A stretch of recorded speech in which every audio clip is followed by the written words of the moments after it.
उस रात पूरे गांव में सन्नाटा था। एक लड़की अपने छोटे भाई का हाथ पकड़े बरगद के पेड़ के सामने खड़ी थी। उसकी आंखों में आंसू थे, लेकिन चेहरे पर डर नहीं था। मुन्ना, जो भी हो जाए, आज रात मेरी तरफ मुड़कर मत देखना। कहाँ जा रही हो? जब तक मैं खुद तुम्हें आवाज ना दूं, पीछे मत देखना। आखिर उस रात ऐसा क्या हुआ था और क्यों एक बहन ने अपने छोटे भाई से इतना अजीब वादा लिया? जवाब जानने के लिए चलिए कुछ महीने पीछे चलते हैं। गुड़िया अपने छोटे भाई मुन्ना के साथ आंगन में खेल रही है। माँ रोटियां बना रही हैं। पिता खेत से लौट रहे हैं। अरे मुन्ना, फिर से हार गया अपनी दीदी से। दीदी हमेशा चीटिंग करती है। अच्छा, तो कल से खाना भी मैं ही खाऊंगी। सब जोर से हंस पड़ते हैं। गरीबी थी, लेकिन प्यार बहुत था।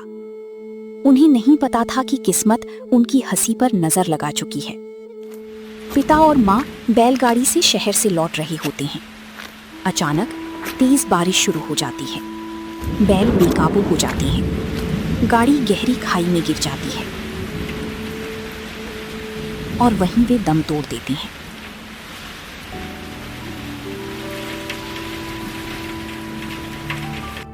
उस दिन 2 मासूम बच्चों के सिर से माँ बाप का साया हमेशा के लिए उठ गया। अंतिम संस्कार के बाद रघुनाथ मामा गांव पहुंचता है। वो जोर जोर से रोने का नाटक करता है।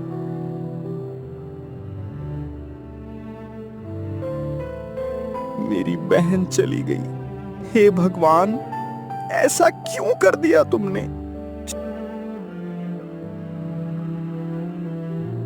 अब से तुम दोनों अकेले नहीं हो। आज से मैं ही तुम्हारा बाप हूं। गांव वाले उसकी तारीफ करने लगते हैं। गांव के मुखिया रामप्रसाद भी वहां आते हैं। रघुनाथ, ये दोनों अब तुम्हारी जिम्मेदारी हैं।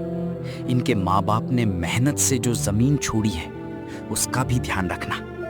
मुखिया जी, अपनी जान दे दूंगा, लेकिन इन बच्चों को कभी दुख नहीं दूंगा। मुखिया को क्या पता था, जिसके हाथों में बच्चों की जिम्मेदारी दी जा रही थी, वही उनका सबसे बड़ा दुश्मन बनने वाला था। मामा अकेला बैठा है। उसकी पत्नी पूछती है, अब क्या सोच रहे हो? सोच रहा हूं, इतनी बड़ी जमीन अब हमारी होगी। कुछ दिन बाद मामा कागज लेकर आता है। बेटी, ये सरकारी कागज हैं। अगर इन पर अंगूठा नहीं लगाया तो सरकार जमीन ले जाएगी। गुड़िया घबरा जाती है। बिना पढ़े अंगूठा लगा देती है। उसे नहीं पता था, उसने अपने पिता की जमीन खुद अपने हाथों से मामा के नाम कर दी थी। कुछ दिन बाद मामा का व्यवहार बदल जाता है। अब से खाना चाहिए तो काम भी करना पड़ेगा। गुड़िया सुबह से शाम तक घर का सारा काम करती है। मामी फिर भी डांटती रहती है।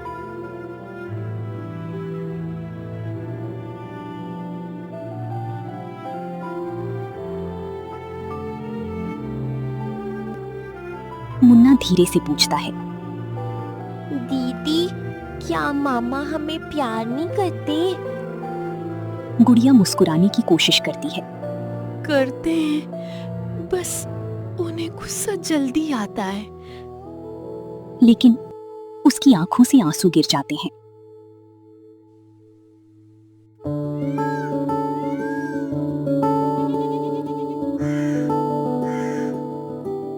गुड़िया पानी भरने जाती है। रास्ते में 3 आवारा लड़के उसका रास्ता रोक लेते हैं। अरे गुड़िया, इतनी जल्दी किस बात की है? थोड़ी देर हमारे साथ भी बैठ जाओ। दोनों हंसने लगते हैं। गुड़िया बिना कुछ बोले निकल जाती है।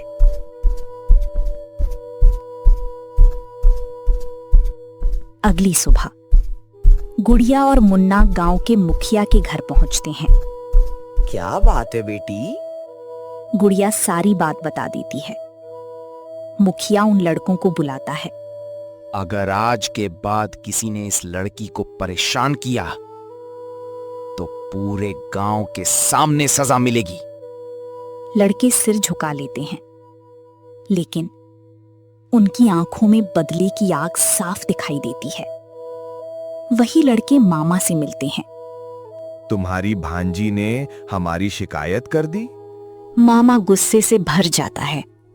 अब मैं इसे ऐसा सबक सिखाऊंगा कि ये कभी मुखिया के पास जाने की हिम्मत नहीं करेगी। मामा सबके सामने चिल्लाने लगता है। तुम दोनों मेरे टुकड़ों पर पल रहे हो और मेरी ही शिकायत करते फिरते हो। हमने आपकी नहीं, उन लड़कों की शिकायत की थी। चुप! मामा घर के अंदर जाता है, दोनों का सामान बाहर फेंक देता है। ये घर भी मेरा है, जमीन भी मेरी। अब तुम दोनों का यहाँ कोई हक नहीं। मुन्ना रोने लगता है।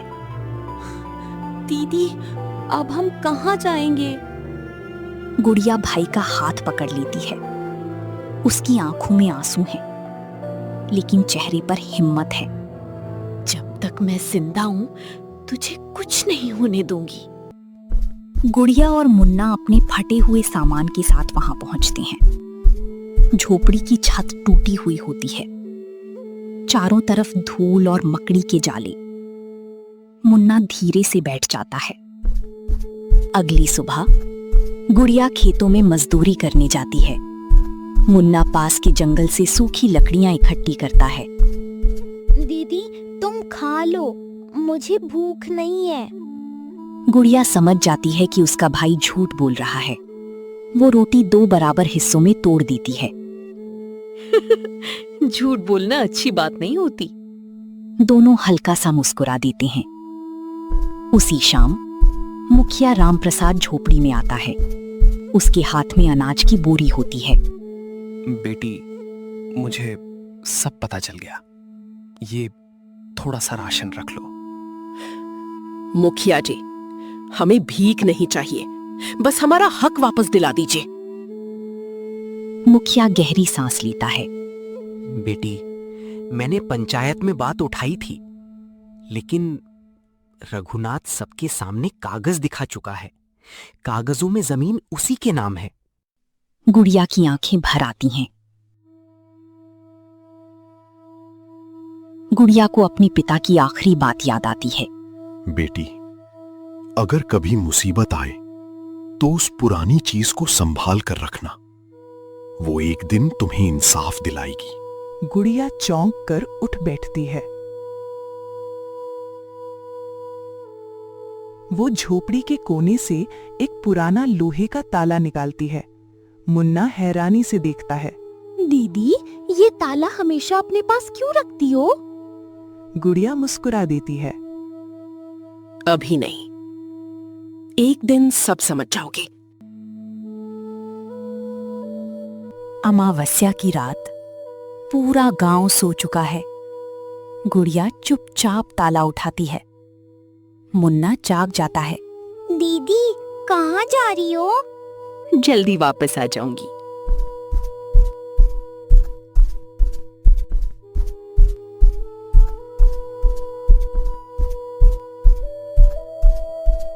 वो अंधेरे में गायब हो जाती है। दूर खड़ा मामा सब देख लेता है। जरूर कोई राज है, वरना ये हर अमावस्या को रात में क्यों निकलती है? अगली अमावस्या मामा चुपचाप गुड़िया का पीछा करता है।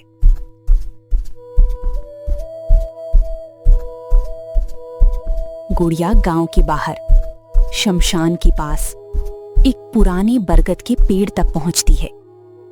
वो पेड़ के पास बैठकर कुछ देर प्रार्थना करती है, फिर ताले को अपने माथे से लगाती है और वापस लौट जाती है।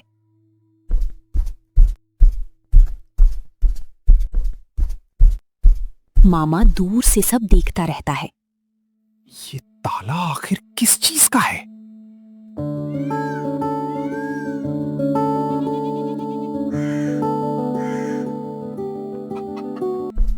अगले दिन मामा गांव में जाता है।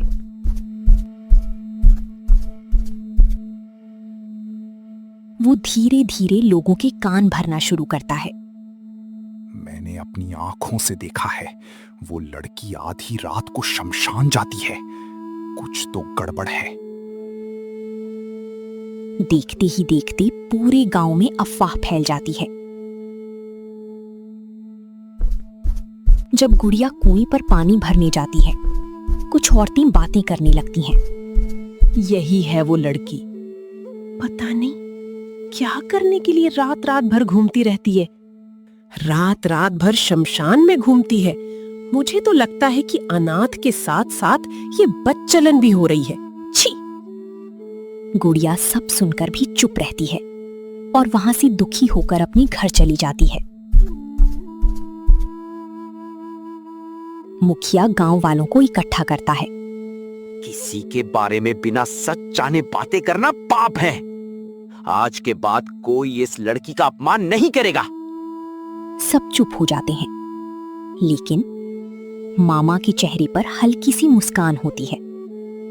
मुन्ना फिर पूछता है, दीदी, क्या सच में उस ताले में कोई राज छिपा है?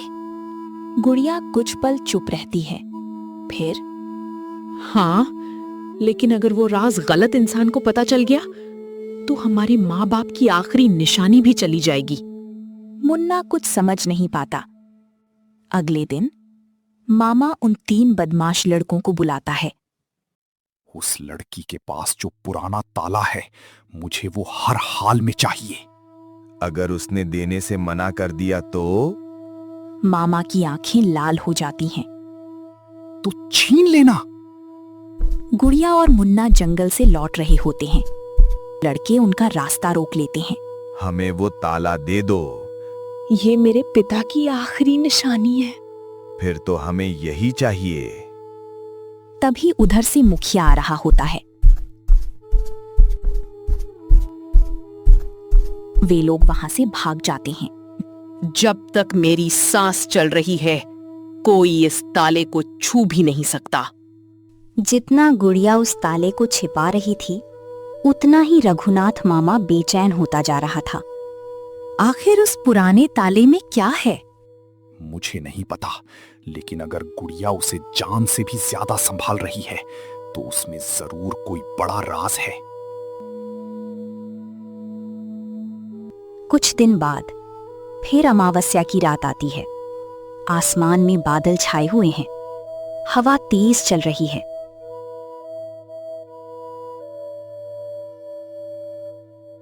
गुड़िया ताला उठाती है। मुन्ना उसे देख लेता है। दीदी, आज मैं भी चलूंगा। गुड़िया कुछ देर सोचती है, फिर उससे कहती है, ठीक है, लेकिन जो कहूं वही करना। दोनों शमशान के पास पुराने बरगद के पेड़ तक पहुंचते हैं।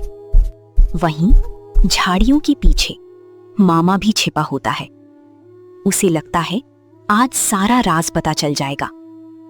गुड़िया बरगद के पास पहुंचकर जमीन पर रखी एक बड़ी पत्थर को हटाती है। नीचे एक छोटा सा लोहे का संदूक दिखाई देता है। मुन्ना हैरान रह जाता है। कुछ पुराने कागज, एक कपड़े की पोटली और एक चिट्ठी रखी होती है। मुन्ना आश्चर्य से देखता रह जाता है। अचानक झाड़ियों के पीछे से मामा बाहर आ जाता है। आखिर मिल ही गया राज। लेकिन तभी मशालों की रोशनी दिखाई देती है। मुखिया रामप्रसाद और गांव के कई लोग वहां पहुंच जाते हैं। मामा चौंक जाता है। हाँ, तुम सब यहाँ? गुड़िया ने हमें बुलाया था। सबकी नजर गुड़िया पर होती है। बेटी, अब सच बता दो। गुड़िया गहरी सांस लेती है। मेरे पिताजी को पता था कि उनकी मौत के बाद कोई हमारी जमीन हड़पने की कोशिश कर सकता है, इसीलिए उन्होंने असली कागज यहां छिपा दिए थे। पूरा गांव हैरान रह जाता है। गुड़िया संदूक से चिट्ठी निकालती है। अगर ये चिट्ठी पढ़ी जा रही है तो समझो मैं इस दुनिया में नहीं हूं। मेरी जमीन मेरे बच्चों की है और जो भी इसे हड़पने की कोशिश करे वो कभी सुखी नहीं रहेगा। लेकिन असली राज अभी बाकी था। गुड़िया पोटली खोलती है। उसमें एक छोटी सी लाल डायरी निकलती है। ये क्या है बेटी? यो मेरे पिता की डायरी है। डायरी के आखिरी पन्ने पर कुछ लिखा होता है। गुड़िया पढ़ना शुरू करती है। अगर मेरे साथ कोई हादसा हो तो समझ लेना कि वो हादसा नहीं था। मुझे कई दिनों से रघुनाथ की नीयत पर शक था, इसलिए मैंने उसकी बातें छिपकर लिख ली हैं। मामा घबरा जाता है। झूठ है, सब झूठ है।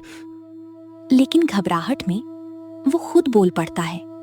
हाँ, मैंने ही तो सोचा था कि तुम्हारे माँ बाप मर जाएं तो सारी जमीन मेरी हो जाएगी। अचानक उसे अपनी गलती का एहसास होता है। चारों तरफ सन्नाटा छा जाता है। तो ये सच है? मामा चुप हो जाता है। उसका सिर झुक जाता है। गांव वाले गुस्से से भर उठते हैं।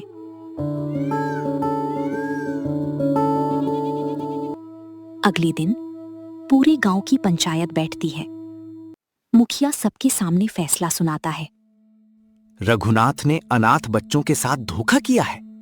आज से उसकी सारी झूठी रजिस्ट्री रद्द मानी जाएगी। जमीन वापस गुड़िया और मुन्ना की होगी। पूरा गांव मुखिया के फैसले से खुश था।